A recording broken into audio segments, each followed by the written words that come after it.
You're listening to Shoe In, covering the ins and outs of all things footwear, from sneakers to heels, loafers to slippers, and every type of shoe in between.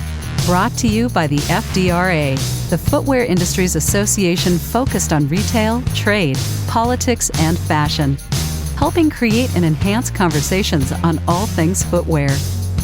Hey folks, welcome back to the Shoe In Show.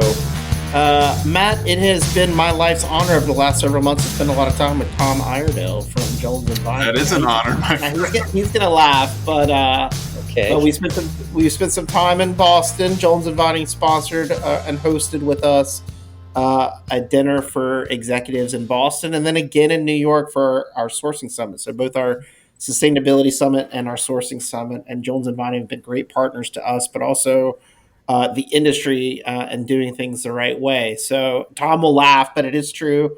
Being able to sit down with Tom and talk to him about different issues they're seeing at the very start of the footwear design process. Jones and Vining is working with a lot of new and emerging brands, so they see a lot of trends before many of us do and what might be coming.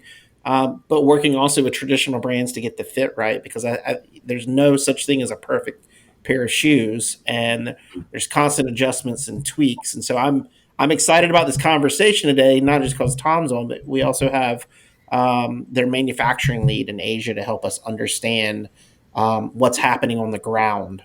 So I'll let you tee up the intros, but just wanted to say that really quickly. It's nice to see Tom again for the third time. He's sick of me, but yeah.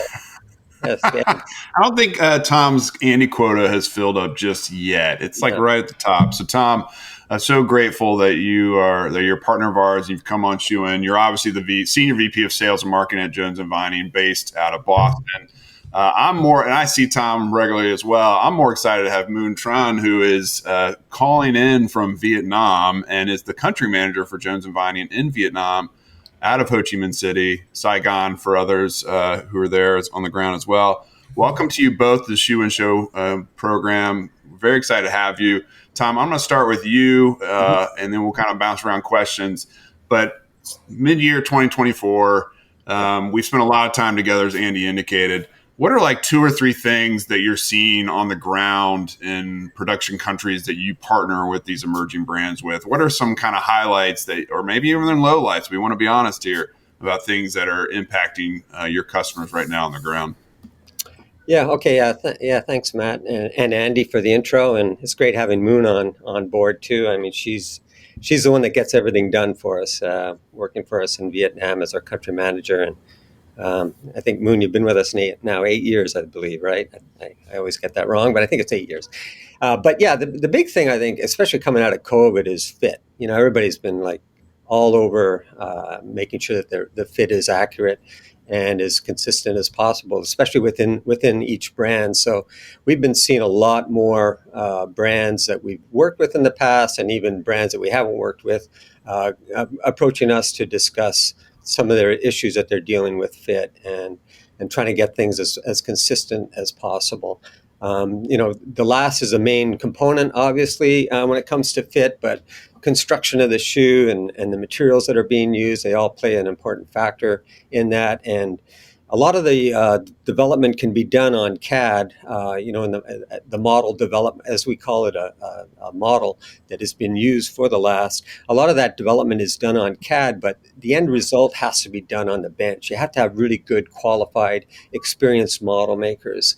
And we have some of the best in the industry. We have 4 really leading model makers that each of them have over 40 years worth of experience.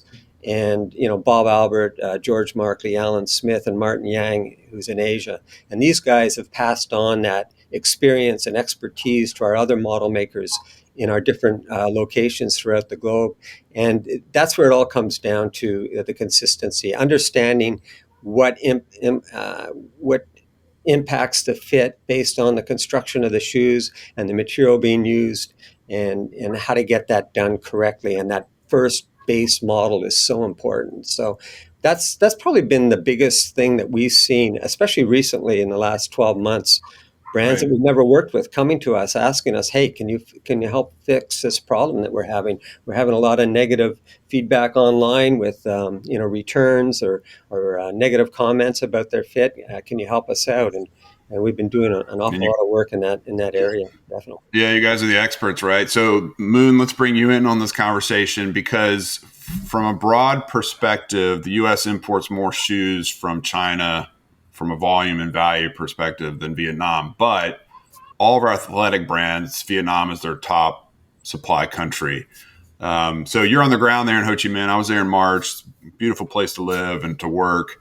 But what are you seeing as it relates to what's happening in Vietnam right now from what Tom kind of indicated? Meaning, what are the brand reps in Vietnam telling you, and how are you helping those brands find better fit, improve lead times, get product to American consumers faster? Talk to us more about your role there in Vietnam. Hello, everyone. Thank you for let me join the conversation. We are from Vietnam. Right now, lots of shoe industry they moving the production to Vietnam. So we are in the ground here in the local to support all the brand that we are working with. And because like we are the factory and we have the model maker, like Tom mentioned, that we have so many people that have experience in the shoe industry, and we are in the ground here. And nowadays a lot of brand they moving the development to local to Vietnam. So we are in the ground to supporting our partner right time and in time as well. So Tom, you may put some comment as well. Yeah, I think one of the key factors is prior to like 6 years ago, most of our model development was either done here in the U.S. or in our China model room. Right now, we realize that we can't just do it in those two locations. We had model rooms in Vietnam and in Indonesia, but we had to be where the action was too. So we really grew our model room in Vietnam, where Moon is located, where we have 3 really qualified model makers located in Vietnam. So they're coordinating, with our different model rooms. The project might get started here in the U.S. and finalized in Vietnam or in Indonesia or China or vice versa. So we, basically being able to react to our customers' needs. They come in to our model rooms and they want to have the model completed within 24 hours. That's the reality today.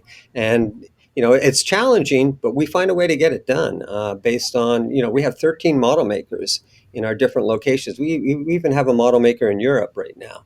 So we can react to where the development is being done, whether it's being done at the brand level or at the manufacturing level. We can determine where the best location is to develop that model, and they're all following the same standards that we've put in place here in the U.S. Let me ask you about because we have a lot of folks who may be listening who don't know anything about the last and modeling, right? Mm-hmm. And the question that I have is when we're looking at a brand, because I've talked to some brands where they're like, our fit is our IP, right? Like right. People put our shoe on and they know they're wearing a Reebok or a Fila or whatever it is based on the fit and feel, not just the logo on the side, which I always thought was fascinating. But when someone comes to you and they're like, we want to launch a new product, let's say that. Mm-hmm. Do they have something they're already starting from? Do they already have the IP, or do they already have a vision for what they want? And then are they just making adjustments on maybe, expanding the footprint or working with you on like how much the midsole may be to make more comfort? From a novice, what's the standpoint when someone comes to you? Where do you start from? And then what's that kind of look like as you build it out? Yeah, there's a lot of different approaches, but say if it's a brand new brand starting out, like a brand new startup company, they're starting from scratch. So we try to guide them to come up with a fit that is going to be a standard fit that basically follows the standards that we've established over many, many years. Another interesting thing that's happened in the last 6 months, we partnered with a company out of Sweden called Volumental. Volumental has 50 million different foot scans globally. across the globe, and we have access to those foot scans now. So we can take an average foot length of like a men's size 9, whether it's in Europe, North America, Asia, and understand.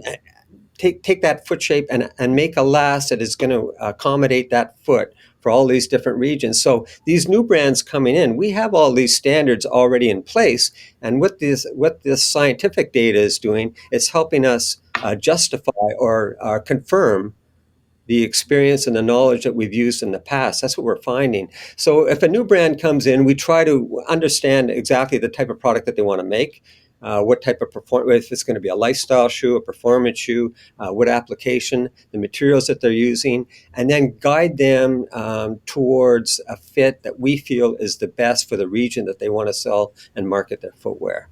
That's the goal. And, quite often, the founder of a brand might think that they're a size 9 or a size 10, and they're not really a size 9 or a 10, and that's a sample size that they want to develop. And we might make the last, and they may come back and say, oh, you know what, this last doesn't fit, it's too small or too big. We have to help try to convince them to stay within our standards, but sometimes they don't listen to us. So that's where all of this data that we have now really helps us, because we have a scanner right here in our head office. So we can have them come in, we can scan their foot, and we can say, you know what, you're not actually a size 9, you're actually a size 9.5 or to burst your bubble. Yeah. And, there's no arguing that scientific data, right? There's nothing that you can really say to contradict that data. And we're utilizing that data to help us develop the model. Now, a foot scan is one thing. Once you take a foot scan, you still have to make a last, and that last has to be used to make the shoe. So to understand how to develop a last based on that foot shape, that's where the model making skill comes into play. So there's a lot of things you can do on CAD. You just can't take a foot scan and then make a piece of plastic out of it and use that for a last. It's not going to work. You have to be able to develop a last that's going to be used to incorporate or to be able to have that foot fit properly in the finished product. Yeah, I mean, it takes a lot of steps, a lot of partnerships. Moon, when it comes to partnerships, how important is your job to stay connected with the brand representatives in country in Vietnam? Talk about how much of your day job, and first, thank you for staying up late for this conversation. We appreciate it. But how much of your day job is interacting in close collaboration with the brands so they feel that connectivity between Jones and Vining and what you're doing with lasts and fit and all the things that we've been talking about, and manufacturing great footwear and getting that footwear to consumers? What's your relationship with the brands in country? So for each brand, they have the developer, the tuning and the designer that they working through the HQ, like in US or Europe or some the other country. But in local, they also have the tuning people, the developer in local, so they take care of their job, and we talk. Recently, when we have a, like for example, like we have a sample size, they doing the open the tuning, doing the fit test, and if they have any concern, and then we discuss together.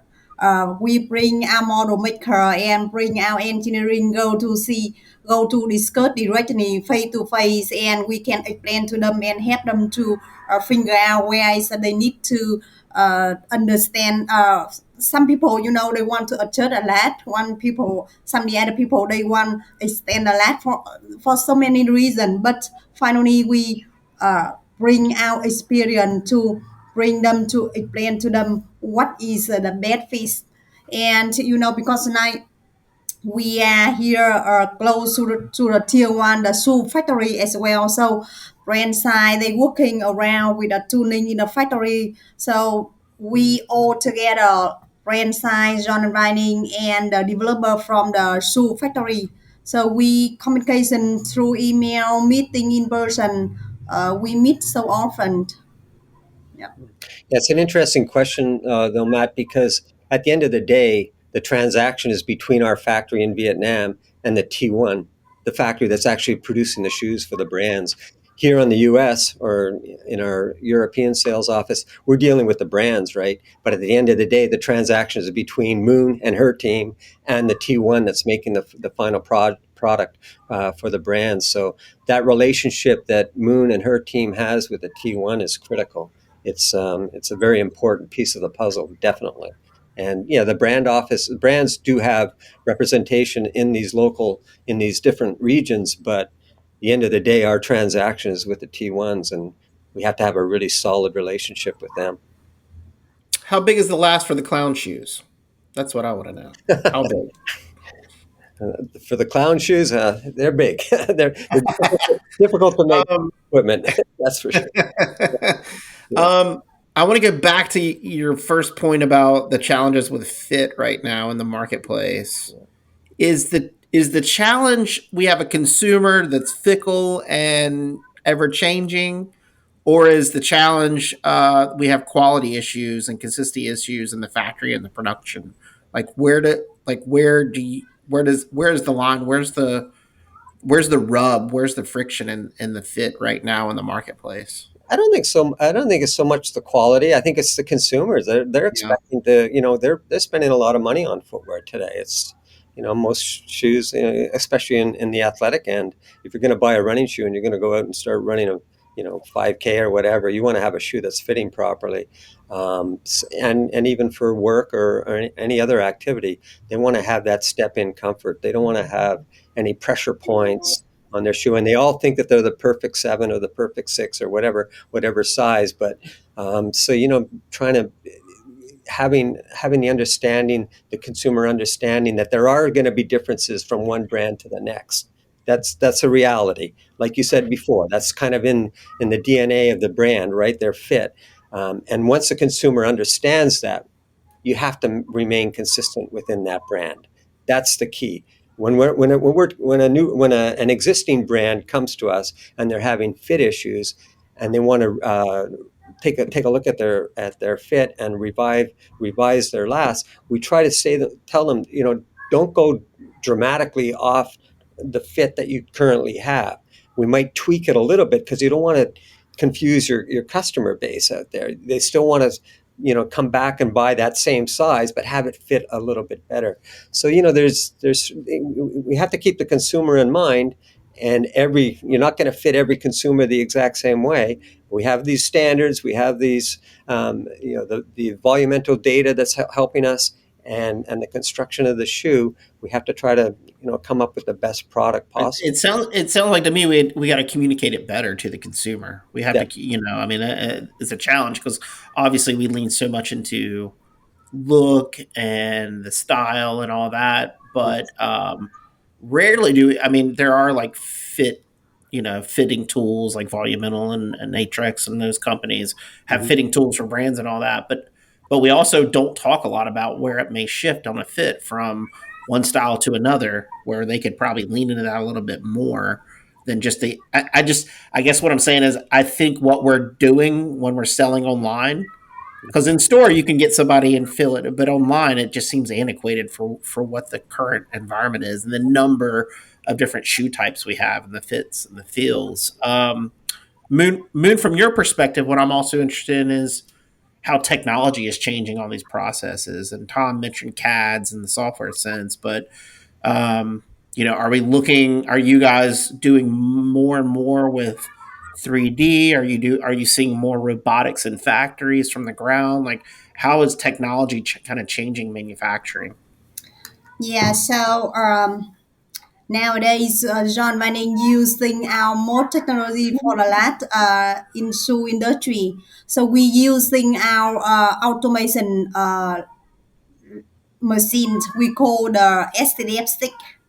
So, before, like many years before, we use the normal CNC machine. So the people need to be buffing the tool and heel. So, with the human touching the lat, will be have the tolerance. But nowadays we invest into the automation, so the machine can mill from the tool to the heel with all finishing by the machine. So you can see that the accuracy of the lat is not close with 100%. we are now using 100% of automation machines to ring outlet for our partner.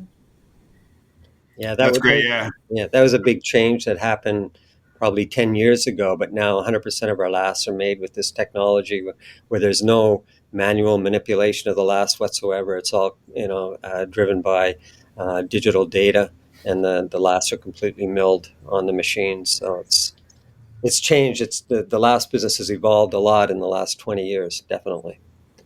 I can imagine. And to Moon's point, it helps with accuracy and making sure the product is right. Tom, I want to pivot over to New Frontiers. Jim Salzano, your fearless leader and a friend of ours, and on the FDRI board, he spoke recently at our shoe executive supply chain summit or sourcing summit in New York. And he always talks about this is like, you guys go where the brands are leading, right? And so you mentioned even at the start of this conversation, you couldn't have like modelers and locations not associated with where your manufacturing was happening. And so you obviously have invested time, resources, and technology in Vietnam because that's where the industry is. You hire great people like Moon. You implement these new technologies that she just articulated. So now we've pivoted. Capacity continues to we keep finding capacity in Vietnam, even though we've been told for a decade, it's drying up. But that being said, at some point, we have to pivot to new frontiers, whether it's heading back into Indo, or it's a place like India, which on paper looks fantastic and in practice is a little bit more challenging. So talk to us about that process of how you work with the brand stateside or in the European market with the tier one suppliers, Taiwanese, Chinese, Korean, whatever they might be, to make that decision to then go feet first into a new market and to invest in order to help drive orders in that market for the American market. Yeah, we have to be where the shoes are being made, where our customers or the brands are making their footwear. So, our first venture into Asia was Thailand. Then we went to China. Then Vietnam came on board in 2012, and now Indonesia is expanding. We've opened up Indonesia in 2015. We're looking at Indonesia because of the challenges with logistics within Indonesia. We're looking at opening another facility in central Java in Indonesia because more factories are moving into that region. Where's the next frontier? Who knows? Everybody's talking about India. I'm sure that is on our radar right now. We're just waiting for one of our major customers to tell us we have to be there, and we're going to be there. And that's basically how it's happened in the past. We basically have been, following our major customers, especially starting off with the last business, and they're shifting production from one location to the next, and we basically had no choice, but we had to follow them. And that'll be the same. I'm pretty sure that'll be the same thing in India. I mean, we're not primarily, but our strength is in the athletic end of the footwear industry. So, dealing with the major athletic brands, India has not been a major player in that area of footwear for that type of product, but it's going to be in the near future. We're pretty certain of that, and at that point, that's when we're going to have to be in India. So I'm pretty sure that'll be the next region for us. As we wrap it up, can FDRA have its own last spec? Can we create our own last that I'm sure if we did it, people would flock to it and your sales would double. So maybe we're doing you a favor here, but could we create our own spec, our own last? Clown shoe last, right? We're talking about a different last. No. Just making sure. Well, Andy and Matt, you'll have to come down here. We'll have to scan your feet, and we'll have to, make some customized lasts. That's another thing we've been doing with these scanners. We've been making customized lasts for, professional athletes that are signed by certain brands, and it's pretty amazing watching how that whole process takes place. Whether the scan is done here or at a different location, we get the foot scan, and then the model makers make a last specifically for their foot. So we can do that for you guys. Andy, we need the middle-aged dad scan. I mean, that's what we're not professional athletes, but we're equally important. So no problem. Yeah, we can handle that. I mean, we're athletes of a different ilk. We're just, it's just different. We have a different mentality. So But yeah, I think that would be interesting. I would like to see that, like, kind of end to end. Maybe we can come up and visit and walk through that process. Because I think there as many great designers are out there, when the rubber hits the road and they start thinking about making a shoe, it's like the last is something they may not consider but need to. And then equally to your point, the existing brands are still trying to tweak and figure out based on consumer shifts, whether the feet sizes are changing or just personal preferences are changing. It's like a moving target that we have to keep up with. But credit to Jones and Vining there, sitting right next to the factories, trying to figure that out with them and adjust that with them. And so, so Tom and Moon, thanks for coming on today. And again, Moon, thanks for staying up late to share some of your insights from directly from the ground. We really appreciate it. Yeah. Well, thanks for having us. It's great. Thank you for having me on. Absolutely. And folks, shoeandshow.com is our website. It's got all our episodes over many, many years. Please go back and pull them up. There's still a lot of great episodes that are still meaningful. It doesn't matter if they're 5 years ago. We talk a lot about challenges and shifts that are happening in the industry. Things repeat in life and in our industry, but also a lot of what we're talking about is relationships and culture and how you build that. And so I think there's still a lot of valuable content that you can go back to and listen to, especially as you wait for the blue screen of death to wipe off so you can get on your flight or anything else you're doing these days. So we didn't go down. Shoe and Show was not down. It was still up. I think I could be lying, but we appreciate you listening. New episode comes out next Monday. Every Monday, new episodes. So we appreciate you listening. Until next time, Shoe In is out. Shoe In has been brought to you by the FDRA, the Footwear Industries Association focused on retail, trade, politics, and fashion, helping create and enhance conversations on all things footwear. For information about FDRA, visit fdra.org.